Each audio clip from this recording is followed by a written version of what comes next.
রাজনৈতিক দলগুলোর অতীত আচরণ ও বর্তমান প্রেক্ষাপটে সংস্কার ছাড়া সুষ্ঠু নির্বাচন কোনোভাবেই সম্ভব নয়। রাষ্ট্র সংস্কারের পাশাপাশি দলীয় সংস্কার করতে হবে, পারিবারিক তন্ত্র বাদ দিয়ে গণতন্ত্র দিতে হবে, তাইলে দুর্নীতিমুক্ত সরকার গঠন করা সম্ভব। এ দেশে পরিবার ছাড়া কি আর কোনো যোগ্যতন্ত্র নেই যে দেশের জনগণের পক্ষ থেকে যে কেউ একজন রাষ্ট্র পরিচালনা করবে? বর্তমানে সারা পৃথিবী যোগ্যতাকে মূল্যায়ন করে তার রাষ্ট্রকে শক্তিশালী করে যাচ্ছে, আর আমরা এখনও পারিবারিক তন্ত্রের দিকে পড়ে আছি। আর পারিবারিক তন্ত্রের কারণে কোনো ঐক্য সমাধান হচ্ছে না। সকল রাজনৈতিক দল যদি ঐক্য থাকে সংস্কারের বিষয়ে, এই সংস্কার শেষ করতে ডিসেম্বর লাগবে না। নিজেদের গঠনতন্ত্র সংস্কার করবে এবং রাষ্ট্র সংস্কার করবে। আজকে নির্বাচন, কালকে সকালের নির্বাচন, এভাবে আসলে হতে পারে না। আপনি সময় দেন, আপনি 15 বছর তো নির্বাচন না করে থেকেছেন, আপনি 15 বছর নির্বাচনেই আসেন নাই। আজকে আপনি সকালবেলা ঘুম থেকে উঠে বলছেন কালকে নির্বাচন দিলে দেশের অবস্থা ঠিক হয়ে যাবে। কেন? সংস্কার কমিশন গুলো কাজ করছে, আপনি তাদেরকে সাহায্য করেন। আপনি রাজনীতিবিদ হিসেবে আপনার সেই দায়িত্ব নাই? নির্বাচন নিয়ে চাপ বাড়ছে অন্তর্বর্তী সরকারের উপর। অন্যদিকে প্রয়োজনীয় সংস্কারের পর নির্বাচনে আগ্রহী সরকার। 20 নভেম্বর বাংলাদেশি সংবাদ মাধ্যম বণিক বার্তাকে দেয়া এক সাক্ষাৎকারে নির্বাচন প্রসঙ্গে প্রধান উপদেষ্টা ডক্টর মোহাম্মদ ইউনুস বলেন, রাজনৈতিক দলগুলো সংস্কার না চাইলে তিনি দ্রুত নির্বাচন দিয়ে দিবেন। এ সময় বিএনপি নেতারা বলেন, চলমান সংস্কারের প্রয়োজন নেই, নির্বাচন না হলে সংকট অনিশ্চয়তা কাটবে না। বৈষম্য বিরোধী ছাত্র আন্দোলন এবং জনতার আন্দোলনে সেই সুফল আমরা পেয়েছি। সেই সুফলকে যদি সুফলে পরিণত করতে হয়, দরকার নির্বাচন। কি চাই তা বুঝতে হলে রাষ্ট্রের সাথে দলের গঠনতন্ত্র সংস্কার করতে হবে, তাইলেই জনগণের আশার প্রতিফলন হবে। পারিবারিক তন্ত্রের কারণে রাষ্ট্র এবং দল পরিচালনায় কোনো যোগ্য লোকের অস্তিত্ব খুঁজে পাওয়া যায় না, শুধু দুর্নীতি ছাড়া।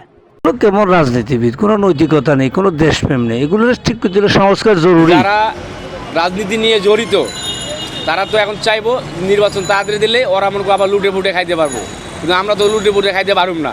এই কারণেই যে নির্বাচন যেটাই হোক, যেই সময় দেখ, সুষ্ঠুভাবে ভালোভাবে যদি নির্বাচন দেয়, তাহলে সব দলে যদি অংশগ্রহণ করে তাহলে নির্বাচন ভালো হবে। বাংলাদেশের মনে করো মানুষের মনে করো মন জানতে হবে, নতুন তরুণ জানতে হবে। বাংলাদেশে আমরা নতুনভাবে কীভাবে বাঁচবো, কীভাবে আমরা চলবো, এটা আমরা জানতে হবে।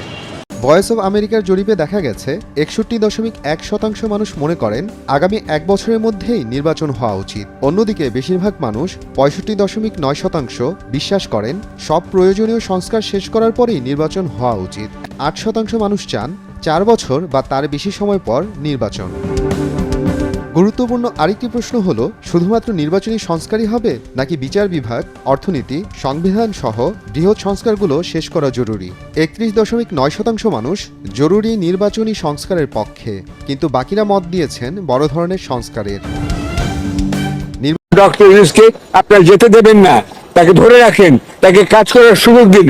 15-17 বছর জঞ্জাল 15 মাসও যাবে না। তারেক রহমান একটি বক্তব্যে বলেছেন যে অন্তর্বর্তী সরকারের নিরপেক্ষতা নিয়ে জনমনে সংশয় তৈরি হয়েছে।